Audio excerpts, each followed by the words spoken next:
Bonjour et bienvenue au Petit Palais pour cette exposition exceptionnelle consacrée à l'âge d'or de la peinture danoise. 200 œuvres réunies grâce notamment à la collaboration des musées nationaux de Stockholm et de Copenhague.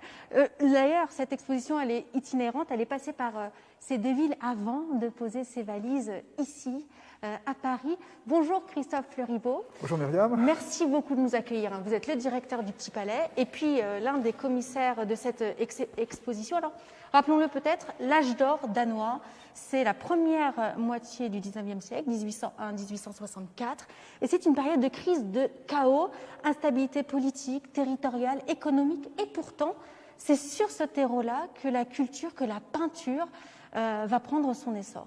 Oui, c'est un âge d'or pour la peinture, pas du tout politiquement, ça commence très mal pendant les guerres de Napoléon, puisque les Anglais n'ont pas confiance dans la neutralité du Danemark, donc ils vont couler leur flotte. Plus tard, ils vont revenir pour incendier, bombarder la ville de Copenhague, donc ça se passe très très mal. Et au moment des traités de paix, les Anglais vont en fait transférer le royaume de Norvège, qui faisait partie du Danemark, à la Suède. Et puis à la fin de notre période, ce qu'on appelle la guerre des duchés, et donc tout le sud du pays, le Schleswig-Holstein, de 1848 à 1864, c'est toute une série de batailles. C'est l'extension de la Prusse, la future Allemagne. Donc politiquement, pour le roi, tout ça, c'est dramatique. C'est une catastrophe en fait à la fin de la période, 1864. C'est le Danemark dans les frontières actuelles.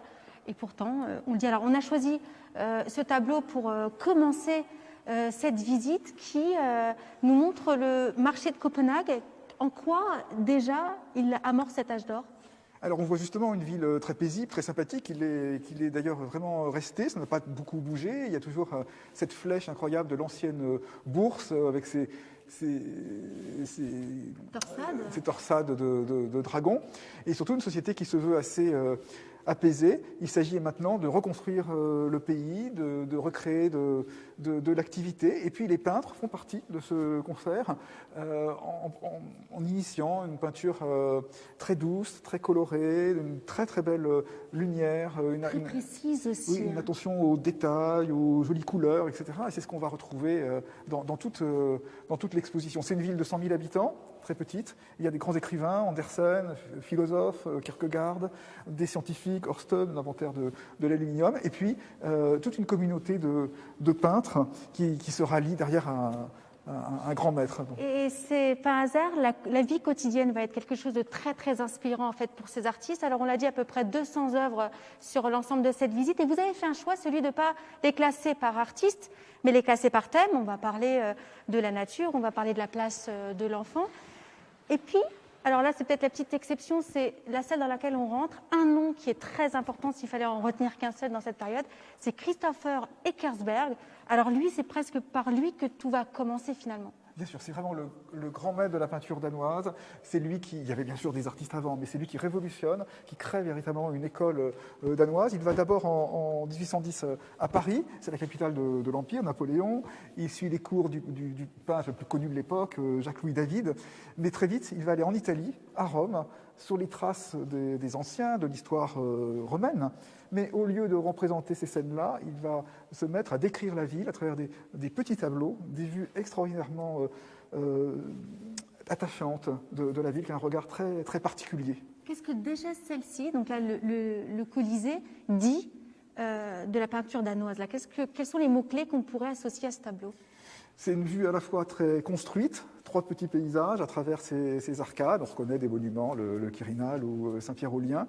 Une lumière très particulière.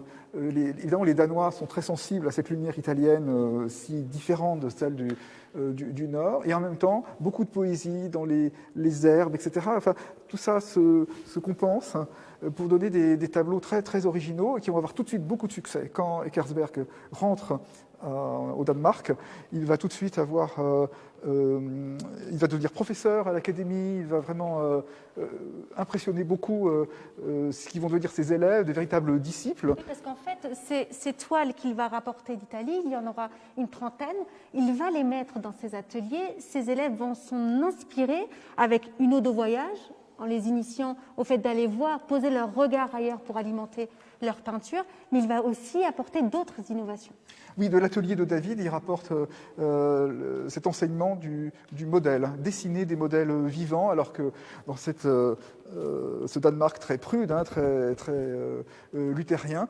On voit des nus, d'ailleurs. voilà, et tout d'un coup, on peint d'après des nus masculins à l'Académie, dans la tradition française, et même, mais chez lui, des nus féminins, ce qui ne se faisait pas, mais qui a donné des chefs-d'œuvre. C'est un tableau incroyable pour son côté synthétique, cette lumière, etc., très spécifique, un petit peu froide, très spécifique à la peinture danoise. Alors, on va justement parler des artistes. Là, on vient de voir les femmes, on en dira un mot. Mais surtout, en fait, cet âge d'or danois, c'est une bande d'artistes. Ici, cette pièce leur rend hommage, des artistes qui vont travailler ensemble, collaborer ensemble, s'immortaliser les uns des autres, et leur nom, c'est ce qui va former cette période. Voilà, c'est vraiment les élèves de Eckersberg et qui aiment effectivement à se représenter dans des portraits, des scènes d'atelier très vivantes, pleines de détails. Celui-ci est particulièrement frappant. Un peintre représente un de ses autres amis peintres en train de tester une esquisse dans un miroir. Ça permet de voir si la composition est bien équilibrée.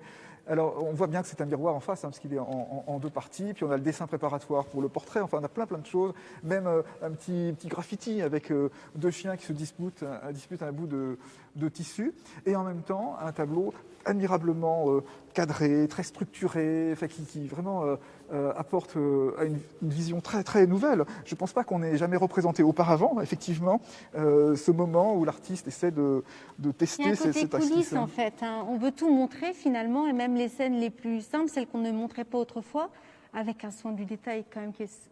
Et puis, finalement, cette peinture, elle est très chargée, mais elle n'en donne pas l'impression. Et en même temps, elle peut porter une symbolique plus générale. Finalement, c'est la façon dont l'art retranscrit la vérité, mais d'une manière un peu autre. Donc, il y a toujours plusieurs niveaux emboîtés dans ces tableaux, qu'on peut vraiment regarder pour le plaisir de leur composition, des couleurs, des détails, ou au-delà, pour leur spiritualité. C'est vraiment une collégialité, il y a vraiment une bonne entente entre les artistes, où il y a quand même une compétition entre eux. Est-ce qu'on les a réunis artificiellement dans ce bel espace ou véritablement c'est un travail collectif? Alors, je crois qu'ils se connaissent tous. Ensuite, ils font aussi l'expérience des voyages en Italie, notamment, ce qui renforce les liens. Il y a une communauté d'artistes, c'est-à-dire qui est assez spécifique à cette école danoise, puisque c'est une sorte de bulle. Hein. Ils sont tout à fait à l'écart de ce qui se peint en France à l'époque de Géricault, de Delacroix, ou en Angleterre de Turner ou de l'Italie. Ils sont entre eux, ils élaborent, à partir des préceptes du maître Eckersberg, une peinture totalement nouvelle. Christophe, on se retrouve tout à l'heure pour répondre aux questions des internautes qui suivent avec nous cette visite. Et puis, on vous retrouve. Bonjour, Servan Charny de Vitry. Vous êtes aussi commissaire de cette exposition. Où sont les femmes ? Oui, bonne question. En fait, les femmes à l'époque n'étaient pas admises à l'Académie royale de Copenhague. Et donc, pour celles qui voulaient devenir peintres, devaient prendre des cours privés auprès des professeurs de l'Académie. Donc déjà, c'était un engagement financier. Et puis, pour des raisons de bienséance, la plupart des femmes se retrouvaient à peindre essentiellement des fleurs. On a quelques artistes qui se détachent un peu du lot, et puis des peintres de fleurs vraiment très bonnes, très doués.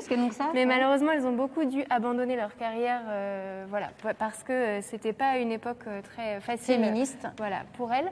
Il y en a une ici, Elisabeth Géricault-Baumann. C'est un autoportrait. Dans cette galerie de portraits d'artistes, on a cet autoportrait d'Elisabeth Géricault-Baumann, qui a un statut un peu particulier parce qu'elle est polonaise. Elle s'est formée à Düsseldorf, donc par des cours privés toujours.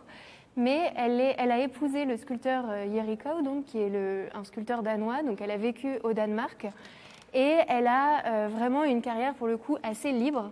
Elle a peint énormément de sujets variés, pas uniquement des natures mortes, des fleurs. Elle a fait également un très beau portrait de son mari qui est dans l'exposition. Mais elle n'a jamais été reconnue de son vivant sur la scène danoise. Elle vient tout juste en fait d'être réhabilitée. En fait, pas exactement. Elle était très connue à l'international à l'époque, mais à l'intérieur du Danemark, elle avait un peu une position délicate, notamment parce qu'elle était étrangère.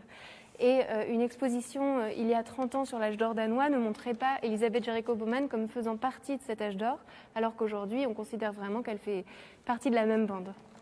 Rappelons bien sûr que vous pouvez poser toutes vos questions sur Internet. On y répondra à la fin de cette exposition sur le féminisme, sur les artistes, sur cette période.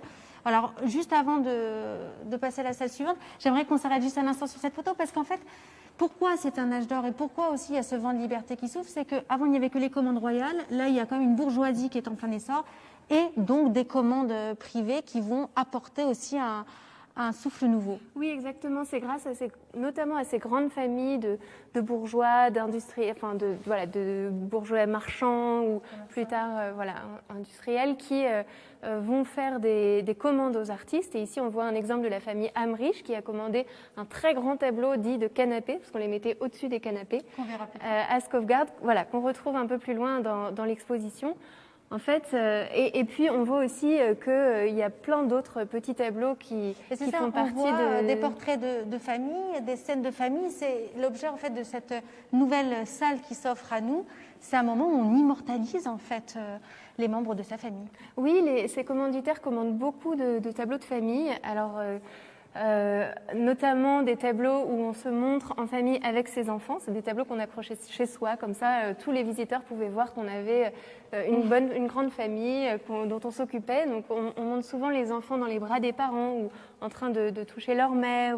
C'est vraiment inédit en fait, la place de l'enfant dans la peinture. Oui, c'est une manière de montrer la nouvelle proximité des parents avec leurs enfants.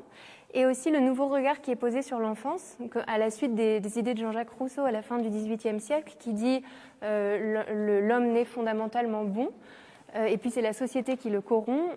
En fait, cela va vraiment fasciner, c'est-à-dire qu'on va être fasciné par le côté authentique et ingénu des enfants, et en même temps, on va se rendre compte qu'on a une grande responsabilité, parce que les enfants, c'est le futur de la nation danoise. Donc il y a énormément dans cette section de portraits d'enfants.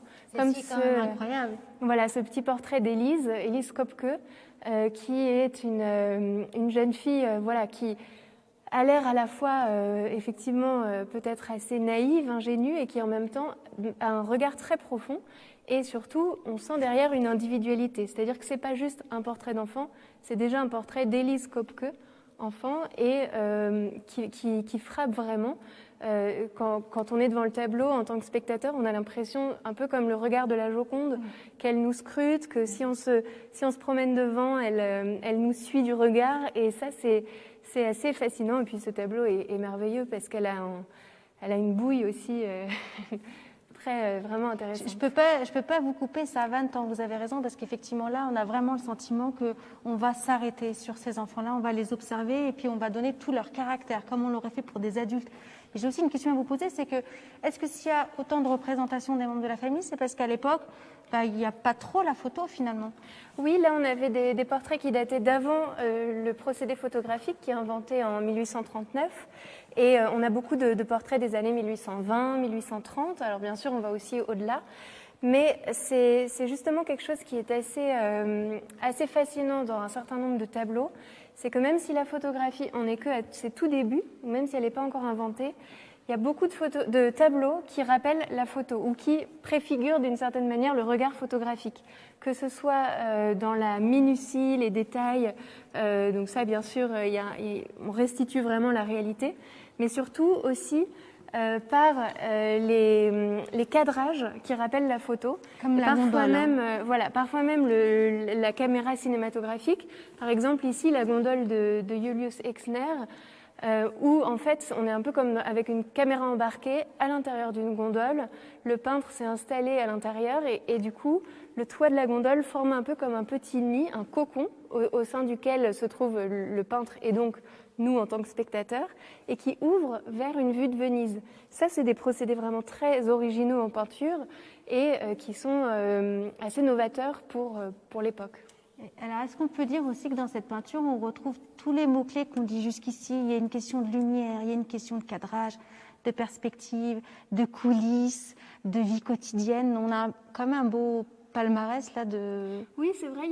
Et puis il y a un côté très narratif. C'est une scène de la vie quotidienne qui est racontée tout simplement et qui en même temps frappe vraiment par les rapports d'ombre et de lumière. Alors là, on passe une salle, on va passer rapidement, mais qui est On retrouve les fleurs, hein, les fleurs de nos fameuses artistes femmes et ces cadrages, ces vues qu'on ne voit pas jusqu'ici. Oui, il y a quand je parlais de cadrage photographique, ça c'est un tableau qui me fascine beaucoup de Skofgard. On voit que vraiment le peintre choisit un point de vue tout à fait singulier, puisqu'il coupe l'arbre, il prend que la cime de l'arbre et derrière les nuages qui répètent un peu la forme de la cime de l'arbre. Ça, on pourrait penser à un instantané photographique. On va arriver sur cette dernière section dédiée à la nature, au rapport à l'extérieur, et puis on s'arrêtera évidemment sur ces perspectives qui reviennent à chaque fois au fur et à mesure. Je ne sais pas si... Bien avec nous, tiens, on va prendre ce temps-là parce que je pense que c'est une deuxième œuvre que moi je trouve absolument fascinante, qui fait un peu écho à la gondole, c'est celle du grenier. Vous allez y retrouver tout ce qu'on vous raconte depuis tout à l'heure. Cette perspective, on dirait presque là encore, Servan, une photo.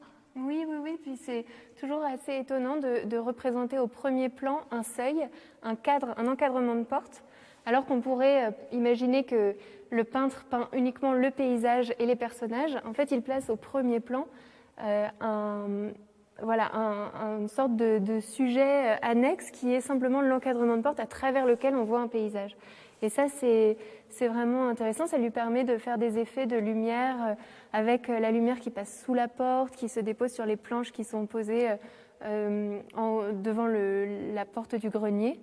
Et on retrouve effectivement un certain nombre de mots-clés, comme vous dites, de l'exposition. Et si on peut le faire techniquement, ce serait bien de zoomer en fait dans ces toiles.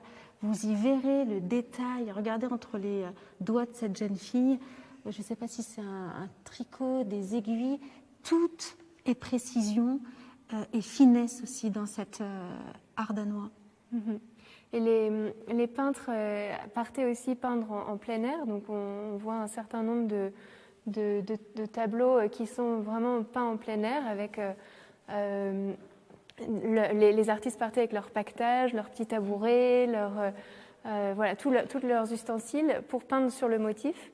Et ça ne nous empêchait pas aussi de travailler par ailleurs des très grands formats. Donc là, évidemment qu'ils ne sont pas peints en plein air, mais tout ce qu'ils font vraiment dans le détail, avec minutie, ils sont aussi capables de le reproduire en grand, ce qui pose aussi des défis aux peintres, hein, parce que c'est pas la même chose de peindre un tableau de 10 cm sur 15 ou de 20 sur 30 que ce genre de composition. Mais là encore, quand vous vous approchez, en fait, on peut voir les brins d'herbe, les pissenlits, les pousses diverses et variées au premier plan qui sont vraiment inspirées de ces petites études sur le motif. Ça, c'est le tableau qu'on a vu tout à l'heure sur la photo en noir et blanc. Et on trouve encore un chien, beaucoup de chiens dans la peinture danoise. Beaucoup de chiens, oui, beaucoup de chiens. Je pense qu'ils aimaient leurs animaux de compagnie. Mais... Alors, ce rapport à la nature, on a les forêts, on a aussi la mer. En ces temps confinés, on sait combien maintenant la nature aussi nous apporte. Et eux, c'est aussi cet art de vivre simple qu'on retrouve d'ailleurs aujourd'hui dans les pays scandinaves. C'est aussi cet au-delà à la nature qu'on retrouve dans cet âge d'or. Oui, il y a des paysages de tout le Danemark, des différentes régions du Danemark, le Sjælland, donc autour de Copenhague, le Jutland. Et puis, bien sûr, beaucoup de peintures d'eau, maritime ou de lac, qui font bien sûr la spécificité du Danemark. Alors, on va retrouver Christophe qui nous attendait devant en fait cette peinture qu'on a forcément vue puisque elle porte cette exposition. Pourquoi avez-vous choisi celle-ci pour représenter l'âge d'or danois ? C'est une véritable icône de la peinture danoise. Elle est reproduite presque dans tous les intérieurs. C'est une chance de la voir pour notre exposition. Bien sûr, au milieu, le drapeau royal, mais en même temps, ce calme, ce ponton au-dessus d'un lac. On est en fait dans le centre de Copenhague, mais il y a beaucoup d'eau dans cette ville, comme partout dans le pays. C'est une vision extraordinairement apaisante, sereine, et donc très, très typique de cette peinture qui fait du bien, qui est très à l'écart des grands mouvements, des autres mouvements européens, de ce grand romantisme bruyant, effusif, mais qui est d'une originalité vraiment frappante. Alors, on a déjà des questions en ligne, et celle-ci peut-être, dans quel mouvement s'inscrivent ces peintres ? C'est quand même un petit peu un mouvement très autonome. Alors c'est l'époque romantique, bien sûr, mais c'est un moment aussi de repli politique et économique, on l'a vu, mais qui permet de développer cette originalité très particulière à cette peinture, qu'on retrouvera difficilement après. Après, les artistes danois vont s'inscrire dans le grand concert européen. On peut dire réaliste quand même, on peut dire... En fait, il y a un mélange de pas mal de mouvements, comme disait Christophe. Il y a certains tableaux qui rappellent vraiment le romantisme, d'autres qui rappellent le style Biedermeier, donc l'art bourgeois allemand du 19e siècle. Et il y a effectivement des tableaux qui peuvent vraiment faire penser au début du réalisme, avec des sujets très... tirés de la vie quotidienne, très précis. Mais sans être démonstratif, voilà, c'est-à-dire qu'on ne montre pas la saleté, la pauvreté, on représente les choses en détail, donc c'est du réalisme évidemment, mais il n'y a pas un côté démonstratif dans ce mouvement. Bah, écoutez, on va continuer de se balader pour répondre aux questions des internautes, parce qu'on a beaucoup de toiles ici qui nous permettent de découvrir cet âge d'or. Et j'ai cette question on a commencé à y répondre avec Rousseau, mais la peinture danoise me fascine toujours autant, nous dit-on. Quels étaient les philosophes de cette époque qui ont pu les animer? Peut-être un mot sur Andersen et comment sa philosophie en fait résume. Alors un philosophe, c'est Kierkegaard, le grand philosophe de l'époque, mais Kierkegaard avait une philosophie peut-être voilà, qui nous paraît éloignée quand même de ses peintures. Par exemple, il trouvait que on en faisait trop avec l'enfance, que l'enfance n'était pas intéressant. Il réagissait à son temps. Et Andersen, donc, qui est un écrivain, qui a écrit les contes, pas forcément pour enfants d'ailleurs, mais en tout cas qui mettent en scène des enfants. Ce qui est intéressant, c'est qu'il montre aussi une autre facette de l'âge d'or. Quand on lit Le vilain petit canard, La petite fille aux allumettes, c'est une vision quand même assez noire et assez noire du Copenhague de l'époque, un peu qui fait contre-pied peut-être à ces tableaux. En revanche, on en parlait tout à l'heure, il dit tout est magie dans la vie quotidienne, et c'est quelque chose qu'on retrouve vraiment dans la plupart de ses toiles. Pourquoi ces effets de cadrage, nous demande-t-on? En fait, dans l'atelier dans une section sur l'atelier, on a exposé la fenêtre d'Eckersberg, qui est une fenêtre perspective qui se compose d'un cadre qu'on pouvait emporter avec soi sur le motif pour faire la composition de son dessin. On a un petit peu de temps, si vous êtes d'accord, on va aller voir ça, parce que je pense que c'est... Si vous voulez. Ouais, on a un petit peu de temps, donc je vous explique d'ici là. C'est donc une fenêtre qu'on emporte avec soi et qui permettait de choisir donc le cadrage qu'on voulait. Et je pense que les peintres danois étaient assez sérieux dans leur utilisation de cet objet. Et donc tout ce qui se retrouvait en fait visuellement à l'intérieur de ce cadre se retrouve sur la toile. Et comme le disait Christophe, par exemple une ombre projetée d'un objet qui est à l'extérieur du cadre peut se retrouver sur le tableau, vraiment comme du coup dans une photo. Il y a le côté hors champ, un objet qui est hors champ peut se retrouver par son ombre dans le tableau, parce que ces artistes étaient vraiment des artistes de la réalité, du détail, et très minutieux dans leur représentation. Alors là, on retrouve... En fait, ce qui est assez fascinant, c'est qu'il suffit d'entrer dans une pièce pour voir tous ces visages s'illuminer, pour voir en fait que la lumière, ça fait partie clairement des messages de cet âge d'or, de se dire que les contrastes vont être majeurs dans la représentation de l'art danois. Alors regardez, on va y aller parce que alors je ne sais pas si avec le confinement, vous allez pouvoir continuer à mettre en avant en fait cette salle qui était dédiée peut-être même à s'essayer à l'art danois, mais on a ici cette grille. En fait, c'est ça, c'est cet objet qui est dans la vitrine et la fameuse fenêtre d'Eckersberg. Le service pédagogique du musée a voulu vraiment expliquer ce procédé en permettant en fait de s'asseoir ici et d'observer un décor à travers une fenêtre quadrillée avec des lignes qui permet de reporter en fait sur son dessin, sur sa feuille de papier qui a elle-même des lignes, ce qu'on voit très précisément dans sa fenêtre. Elle est collée. Donc je pense que ça permet de bien comprendre cette histoire de cadrage. Alors, Christophe, une question qui revient. Est-ce que cette exposition va être prolongée ? Oui, heureusement, d'une quinzaine de jours. Ça ne rattrape pas ce mois et demi de fermeture. Mais elle rouvre donc le 15 décembre. Et puis, elle durera jusqu'au 17 janvier, heureusement, parce que les musées danois et suédois se sont vraiment privés de tous leurs chefs-d'œuvre. Ça aurait été vraiment trop triste qu'ils repartent comme cela. Il faut s'inscrire à l'avance sur Internet. Mais bon, il y a des horaires assez larges, une jauge un peu plus réduite, bien sûr, pour garder toute la sécurité nécessaire. Mais on pourra vraiment retrouver ces tableaux très, très prochainement. On a d'ailleurs gardé ces masques pendant toute cette visite aussi pour montrer l'exemple, puisque revenir au musée, c'est le faire aussi dans les normes sanitaires qui sont imposées.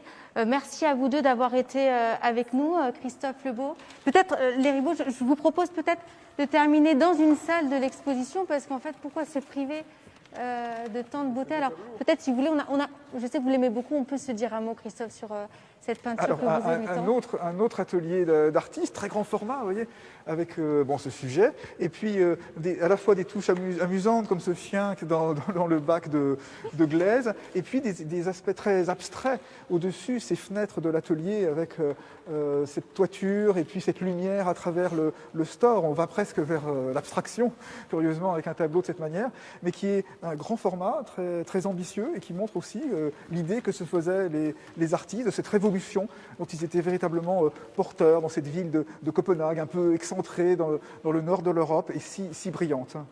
Et que vous nous avez invités tant de fois à aller visiter le moment venu. En attendant, pour vous donner un aperçu du Danemark, de son âge d'or, le Petit Palais vous accueille ici dans quelques jours, le 15 décembre jusqu'au 17 janvier. Exposition exceptionnelle, prolongée. Merci Servane d'avoir été avec nous. Merci Christophe. Je sais que vous languissez autant que ces œuvres de voir du public.